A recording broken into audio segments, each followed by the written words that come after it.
Are you fed up from letting your fears hold you back? Well, I might have found just the man to show you that anything is possible. Couldn't keep you waiting, but if you are loving these episodes, please do get involved in the comments, leave a little like, subscribe to the channel, and let me know if you've any requests for future videos. I'd love to know. So let's go!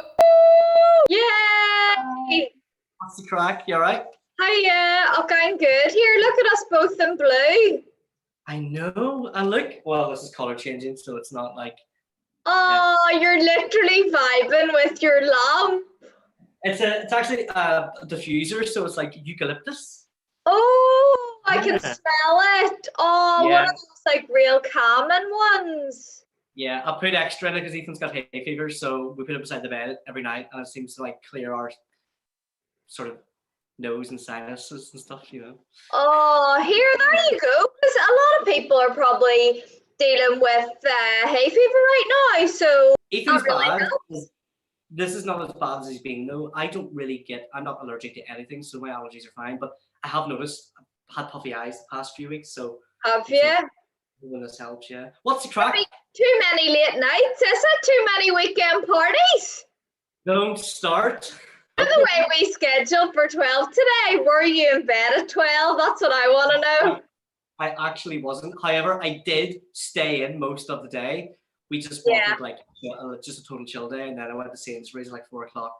Well, I was meant to go out with a friend today, but meetings ran over, and then I was recording another Time to Thrive live, and so I actually haven't left my building, and I don't like not leaving your house for a whole day, so I might actually after this just go out for a walk to get a bit of air in the lungs, you know. You start to feel guilty, don't you? You're like, oh, I need to go like get the you steps do in. because everyone and their auntie in Belfast like doing these morning swims and hikes up mountains every day, and you're thinking, flip, I've only moved to the fridge and the cooker and then back to this laptop. Then Ethan took me up to Cave Hill last week, and it really put me to the test because it made me realize how unfit I am. And I don't do Here, I went up Cave Hill a few weeks ago, and I've done that before, and I was like, what the hell? I do not remember it being this challenging. Am I getting old? Like, what is happening?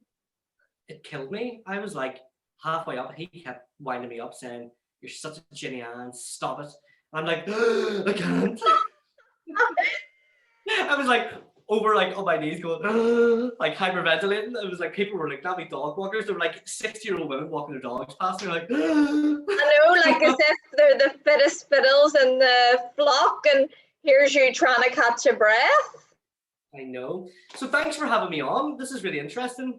No, thank you for, well, as you say, grabbing life by the balls, you know, because I never know what people, like I'm just messaging you out of nowhere. You've probably, you know, you might not be familiar with me, or you maybe are, and I'm just saying here, Gareth, I think you'd be really interesting. I'd love for you to join me for a chat. So I really appreciate you actually coming on and being like, aye, sure, why not?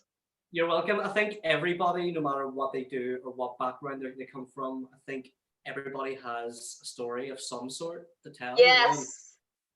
Well, that's sort of right, you know, and I think you can learn something from everyone. So whether or not you actually think, oh goodness, I don't really have anything that could help anyone, like I'll always be able to, you know, think of something that you can extract from you that maybe you haven't recognized. But we did sort of, the topic you hit me with took me by surprise, because I was sort of thinking, because you do the weekend party, I was thinking along the lines of how to have a party during the week too, and not just, you know, on the week. So bring the weekend party to the weekday kind of thing.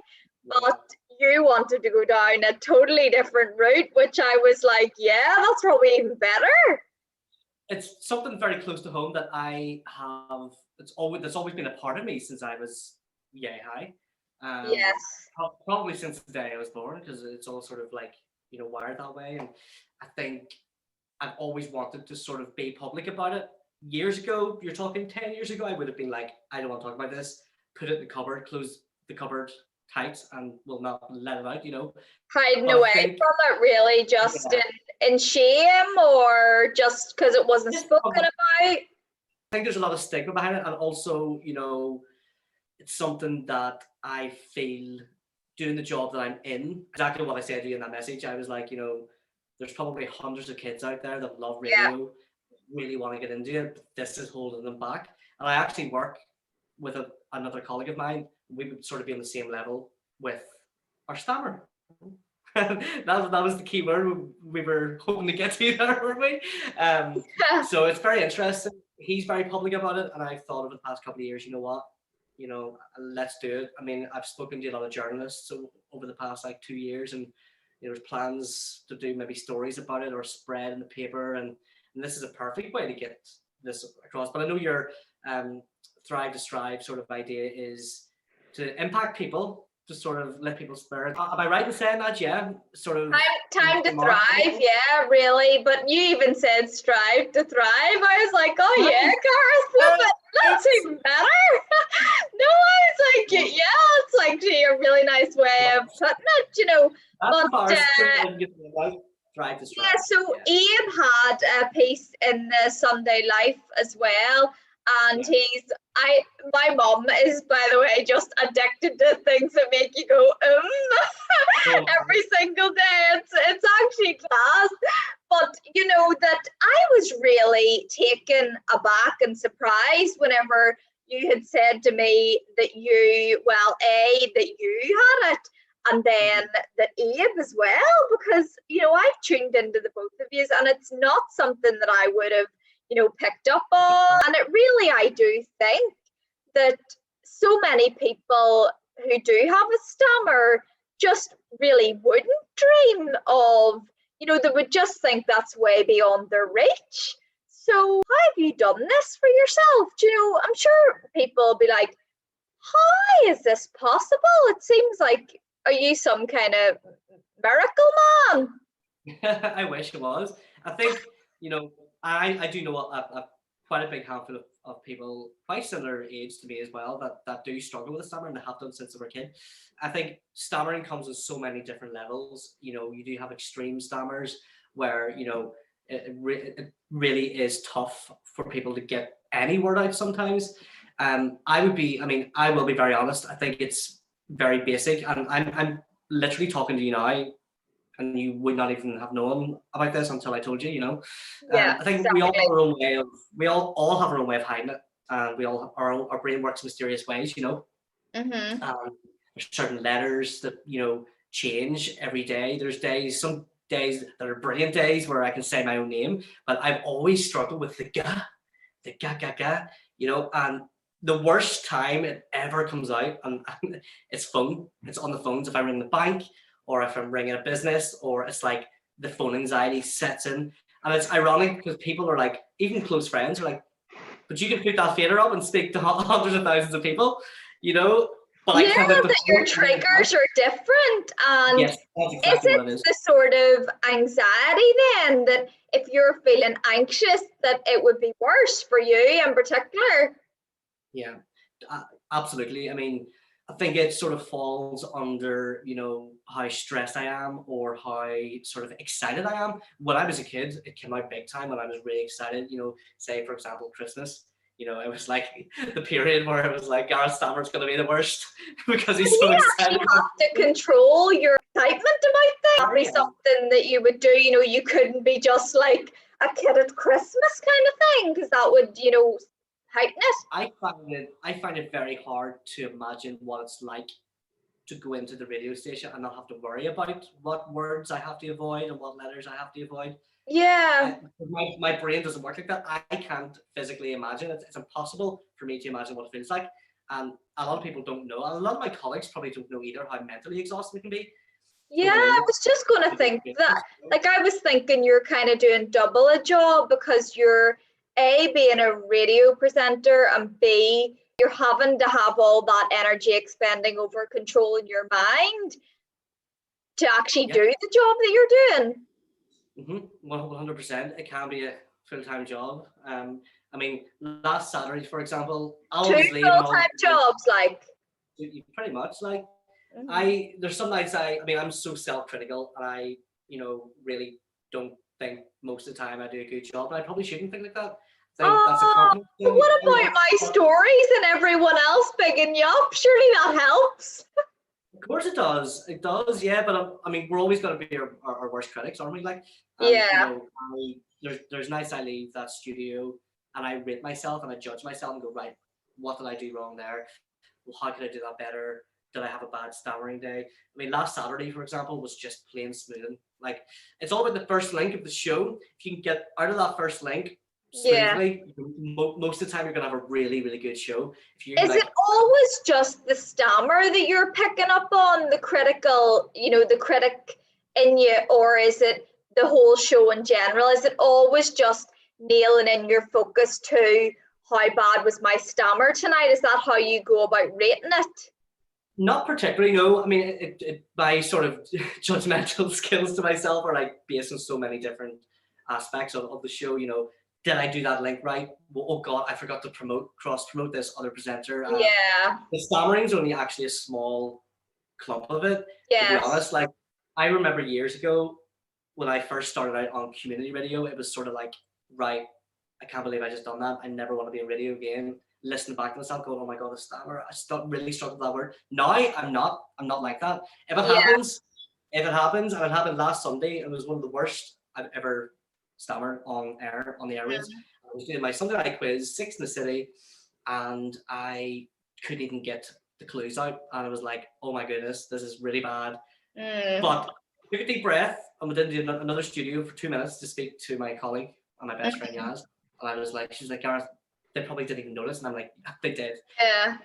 I've learned not to beat myself up over it, because if I beat myself up over it, I'm gonna feel 20 times worse than if I just don't accept it. Yeah, sense, that's what I was going to actually ask you. Is it just you that would give yourself a hard time about it, or if you did have difficulty with it, would you get a bit of crack or something from colleagues or a boss, for example? Would anyone else come to you about that? Because obviously, on the radio, and I think even the best of people listen to themselves back is like, goodness, I never want to listen to myself again. I'm actually never going to speak again. It's not actually something that's very enjoyable for most people. So that you would just look back and think, oh, I need to just really adjust how I speak because it's not good. Well, one rule in radio, first of all, is you need to listen to yourself back, because you need to sort of actually learn and grow with that. Yeah, we have things called tape sets in radio, and I'd like to think most stations do it, where you sit down with your boss and they take like an hour from your show, a random show from the week before, and they listen to the whole show back, each link. Now you aren't sitting there for 4 hours, and they're literally just going skipping forward, and you're sitting there going, "This is so cringy." Every week? No, well, pre-COVID, it was maybe every couple of weeks, yeah. But at the moment, we're not really having them because of the COVID situation, But I have never, ever, ever received even one text message in. So it is just the self-critic in you that is reading that, rather than it being any outside sources. I think there's more awareness about it than there ever was, and I think most people, I'd say 99% of people will accept it. And even if I think for most people, if they are in the company of somebody who has maybe a really extreme stammer, I think the natural instinct for most people now, because there is so much awareness that like more than there used to be, I think it's sort of like people know how to handle it. Just let them try and get it out without interrupting and stuff, But I mean, one thing I have never let happen is to hold me back, and this is the point I make about, there's probably hundreds of kids out there, especially from here, who do have it and they really love radio, and this is holding them back. I literally learned even with loads of different aspects through my career and even before radio, it was like, right, just take it, grab it, just throw yourself into it, force yourself to do it, because I mean, what have you got to lose? Yeah, what's the worst that could happen? And that's what you said. I would always say that, grabbing life by the balls, literally. 100%. This chat tonight inspired my post tonight that I actually did on Instagram around fear. And that's sort of the general thing that encompasses all this. And I did want to ask you, what's your biggest fear? Oh, No, well, because obviously maybe before you might have been thinking, because you've overcome that challenge, your fear of doing the radio because of how you feel about yourself and your abilities, and you have overcome that. So, and you were telling me about other things that you've done, you never have dreamed of. And so they're all things that you're scared of that you do. So I was thinking, well, here, Gareth, is there anything you're actually scared of now that you could go after next, along with anyone else who's watching this who are scared of something and would like to maybe give it a go?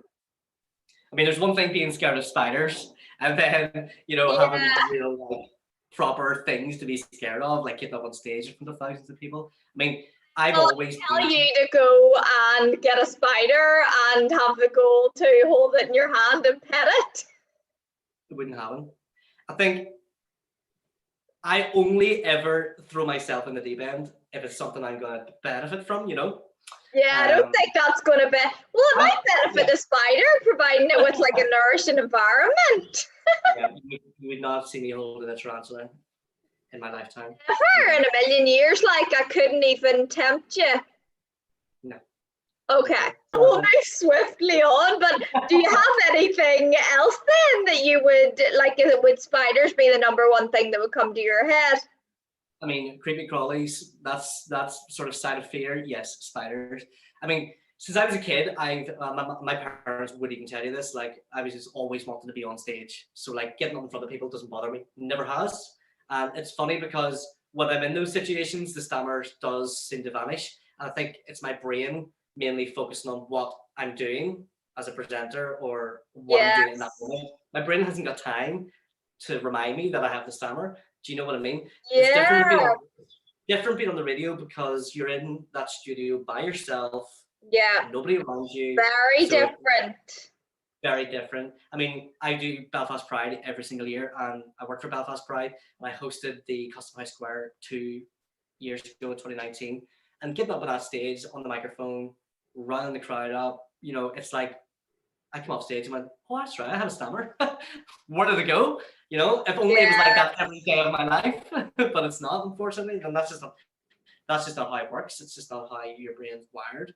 I know, because I would think that would be a very highly exciting pride, that it would be quite difficult then, but that because you're totally focused and immersed on actually doing that and doing your job, that it goes away. It's quite, it's fascinating to me. I mean, correct me if I'm wrong, if there's anyone watching this who, is a specialist in this field, I feel like the brain works in distraction mode. And I think this is just through my experience. Yeah. If I'm distracted from elements that trigger my stammer, it doesn't come out. And I don't know if that's, I know everybody's brain's different, and I've met so many people over the years with really, really extreme stammers, and they all have their own coping mechanisms, and they're totally different. I'm like, my brain does not work like that. I have my own coping mechanisms. Other people have their own coping mechanisms, but this is the thing with everything though, Gareth, as well, that, it's not a one size fits all approach, and, different things work for different people. 100%. And my advice would be, just regarding your question about fear and what could you say to people sort of to get over it, is if it's job related, if it's something really, really important that deep inside your soul that you really want to do. Yeah. Like there's been plenty of things that I've wanted to do, and I've been like, the back of my head goes, no, you can't do it. You're not going to be able to do it. It's your brain playing games. I went, you know what? Stuff you, throw it in the drawer, close it, and just force yourself to do it. Just literally force yourself to do, if it's something that you really, really, really are passionate about. I mean, I started DJing professionally 7 years ago, and had only, bought decks and set them up in my bedroom in my mom's house. And I was like, I'll never play in a club. There's no way. I'll never be good enough. And, I got a phone call once, and it's a club in Belfast.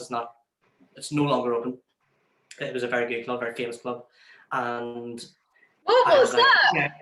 Rain. It was Rain, actually. brain anyway. It used to be milk before that. Yeah. Milk Mondays. I was living for it. I got this phone call and I was like, this person who I still know was like, do you want to do a slot once a week? And I said, really? This is like my first club experience ever in my career so far, and I was like, okay, I'll do it. But she didn't tell me how long that she wanted me to DJ for. So I was expecting to go in and do like an hour and then somebody else take over. So I get in, I have this like coffin size, still it's in the cupboard behind my laptop, and it's a big DJ controller. And I remember logging it into the club. I was trying to get 3 customers and stuff. And she comes over to me and she says, are you okay to play the 3? Now, bear in mind, this is like 10 past 10. And I was like, what? Like, there's no way I can DJ like for 4 or 5 hours. Like, I don't think I even have the music, the amount of music to even play for 5 hours, And she was like, no, you'd be grand. And I was like, but she was another sort of person that taught me to go, you know what? Just try it. What's the worst that could happen? Just do it. Force yourself to do it. Throw yourself in the deep end. And do you know what? I went home that night and I was like, I bloody done it. Can't believe I just done it. In fact, I played 5.5 hours. You were forced into the deep end there, like for real. Imagine had you known about that beforehand, you probably would have been freaking out, but you went, you showed up, and you actually did it. That's so empowering and inspiring for anybody. I sort of put myself in a position where I'm like, what would have happened if she hadn't told me? And I know that I wouldn't have not turned up because that's just completely rude, and I wouldn't have done that. And my sort of brain tells me that I would have been like taking her side and going, I can't do this. She still would have been, yeah, you can, and you're doing it, and that I'm forever grateful for because, I worked in hospitality first before I even got into DJing. And I always believe that your first job is the most important job of your life. And my little brother actually I just got a job a few weeks ago in the chicken chain that I started in, Nando's. And he was like, well, will I be on the tills? And I was like, yeah. Like, well, will I be serving customers? And I was like, yeah. And he was like, oh, I can't do it. And I was like, yeah, you can, because I said the exact same thing when I was 17, and after that job, confidence grew. And I think confidence is the key. And you are probably totally, with me there, I don't believe I would get anywhere without confidence. And I'm not going to sit here and say that I have full confidence in myself because I don't. As I said, I judge myself after every single radio show. I judge myself after my DJ sets. I'm like, oh God, that mix was, in my brain, there's people on the dance floor going, he can't even mix a salad. Do you know what I mean? Like, but you're always going to get the haters, no matter how good you are, though. Let's be honest. You can be your own biggest cheerleader. There'll always be that one that will want to drag you down to the ground, and you still have to stay strong. Even doing this, I'm actually nervous doing this with you, even though it's nothing about you. It's more, I'm not used to doing these sort of interviews style things. I really appreciate it. I'm sure you're probably thinking, well, then maybe that was a slight fear for you in a way, that this was something very new, that you've jumped at it and done it now. And I feel like it has been really, really helpful. You've shared so much about a story that probably will surprise a lot of people, and advice to really help them in that. Just do it. What's the worst that can happen? Just do it. Like Nike had the answer, really, didn't they? As you just said a second ago, it was like, I didn't think about not doing this with yourself. It was sort of like, I was sitting last night going, am I good enough to inspire people? It's like, the other side of my brain is like, you have to give it a go, Gareth. You have to, you've done things that so far as a 27-year-old, that there's kids who are 17, 18 looking to do this exact same thing I'm doing. So why not share my knowledge of things that I know so far? Because I still think, like, I forget I'm 27. I still think I'm like an 18-year-old because me too. Like, I'm 28 and I'm running about here like a child. I have the soul of an 18-year-old. Now the hangovers are worse, like that's all I'm gonna say. But you know what I mean. I still battle with myself. I'm like, am I good enough to inspire people? Really? Everyone's like that though. Honestly, everyone is like that. And I'll tell you, like, I saw you as so inspiring and on a much higher pedestal than me, that I would have thought, oh my goodness, Gareth would laugh at me for asking, and I would have no chance and he'll just ignore me or something. Not that I think you're a bad person, but because you'd be too busy, and I would totally respect that. Obviously it's not for everyone, but so it's interesting to think or to hear how you actually perceive things, and that you are just thinking that you're not good enough, because I feel everyone can relate to that in some way. They're not good enough for whatever it is, and so that they might actually not do the thing that they're passionate about, or that would help, or just whatever it is. If there's even just 1% of my experience over the past 10 years that can help anybody in any shape or form, no matter what age they are, then I'll be happy. I still don't think I have a lot of experience in life, to be quite honest with you. I know I might be on a big radio station and I might have a lot of listeners who tune in every single week, and I might have regulars at the club who love the music, blah, blah, blah. To me, it's still like, I actually haven't done a lot, in my own opinion, if that makes sense, I think that's just the comparison thing as well, and the lot of, sort of expectations that would be placed on it. All these tick boxes that, married by such and such an age, have a house, have a stable job, have everything settled and everything. Everyone's on their own timeline out here. Yeah, I think, in this day and age as well, it's important for young people to know that they don't have to rush.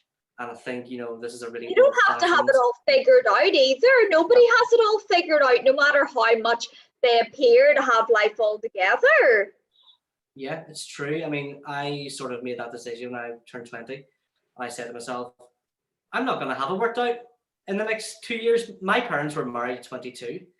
And, growing up and hearing about that is like, oh yeah, they were adults. I'm 20, I'm 3 years away from 30. And it's like, no, it doesn't work like that. I think we all need patience in our lives. I think patience is really important.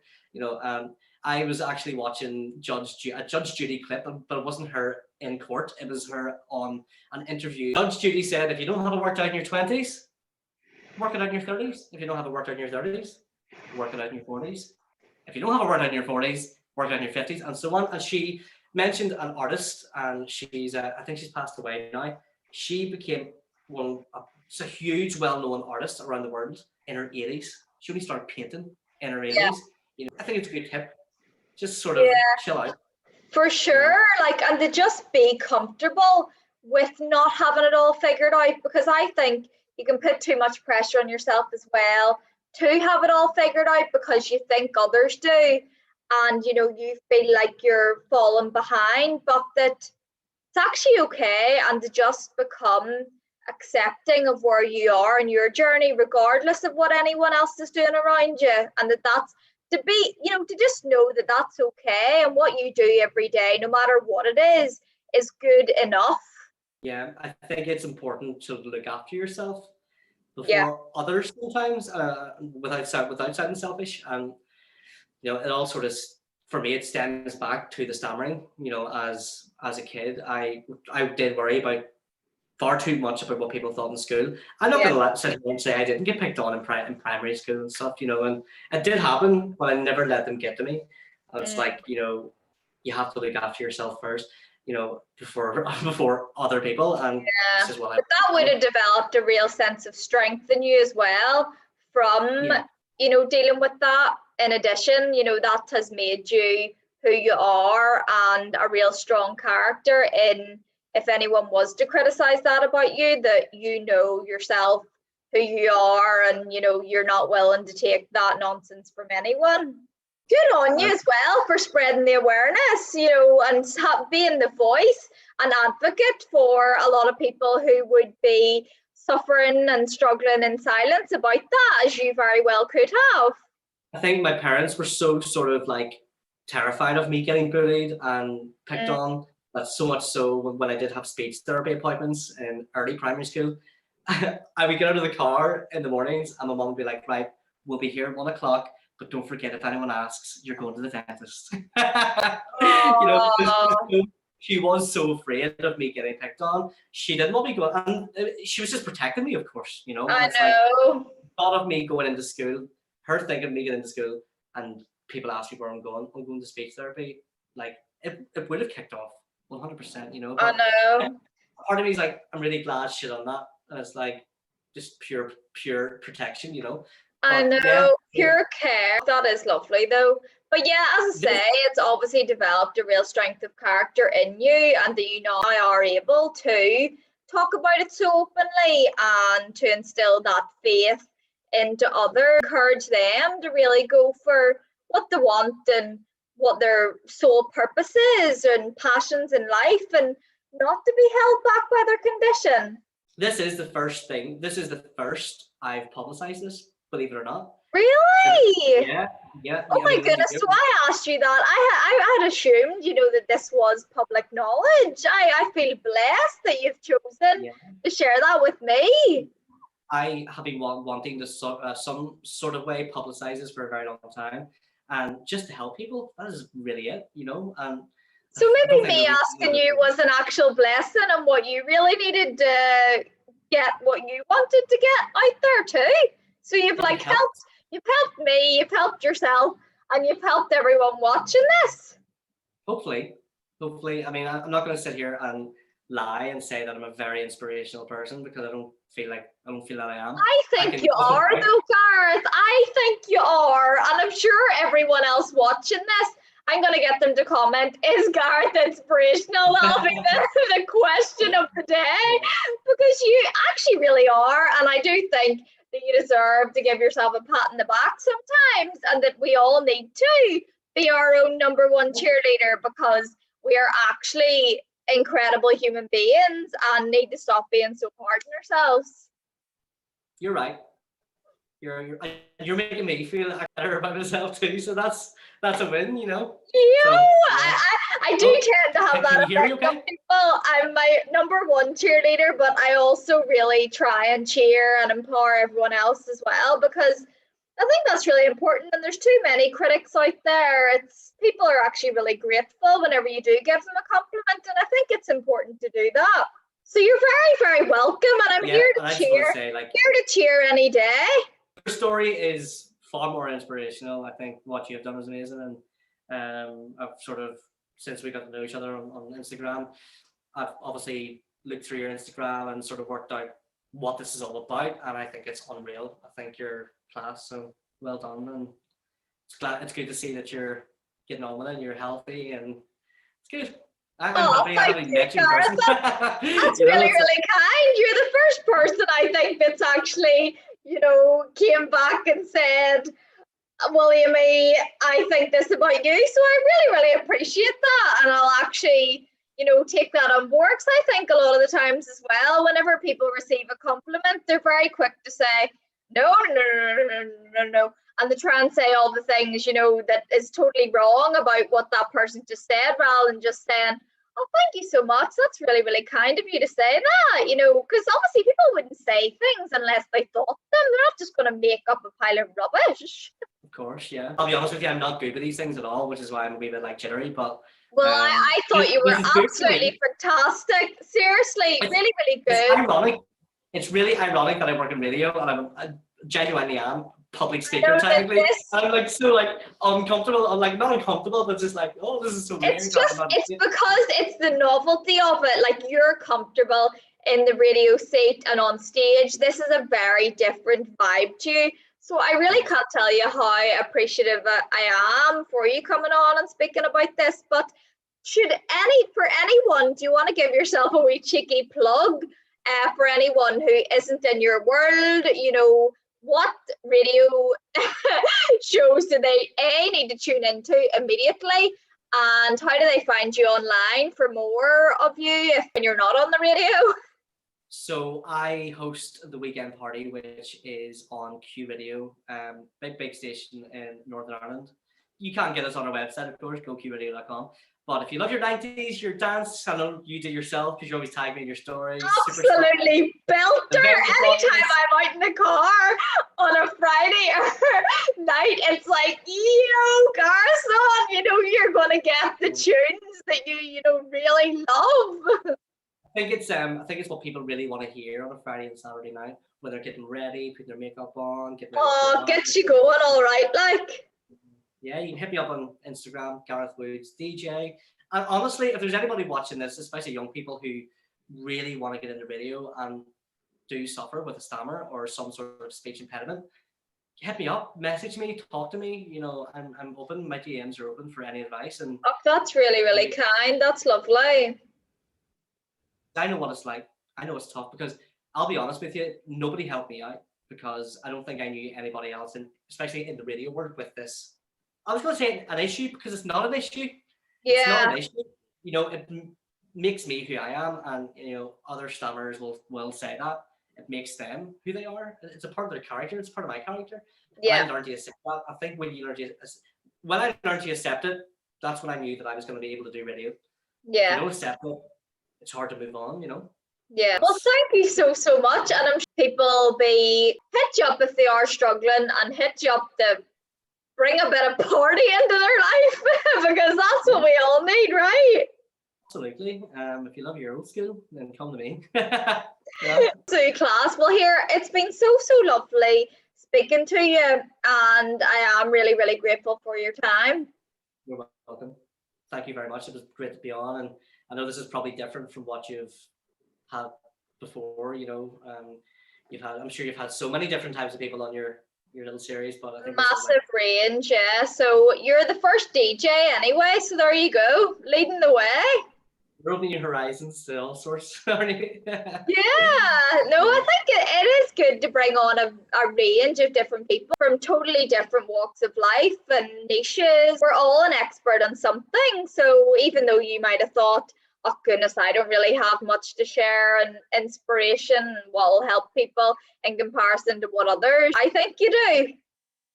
Yeah, well, I appreciate that a lot. Yeah. Well, there you go. You can hold that in your heart and take that with you into the weekend party. I will indeed, and I'll see you there on Friday night, I'm guessing. Yes, of course you will. And I think this might be going out on Saturday, Gareth. Okay. At around, what time do you go on air on Saturday? 6 p.m. I think that's literally when I'm going to lunch at 6 o'clock. That's usually the time. So there we are. We'll be in each other's wavelength, like literally. I'll be sure to give it a plug on the airwaves. Oh, here, that's a big ask. That puts me under pressure. Actually, that's throwing me into the deep end to actually get it edited and everything in time for Saturday at 6 o'clock. But here, we'll get it done, won't we? Well, indeed. Thanks so much again. Appreciate it. I really do. And we'll obviously keep in touch. Yeah, chat to each other soon. And thank you, as always, for being here for another Time to Thrive Live episode. I really, really appreciate you tuning in. First of all, leave a comment down below if you think Gareth's inspirational. I have no doubt that he would be extremely grateful to read some support over how brave he's been really in this episode. Gotta give credit where it's due, right? And share your fears with us. Do you have a number one fear? Is there anything you would really love to do but you haven't done yet? Let us know. If you haven't done so already, make sure to hit that subscribe button and we can connect more over on Instagram at Surviving Now Thriving. So until next time, I will love yous all and leave yous. Lots of love.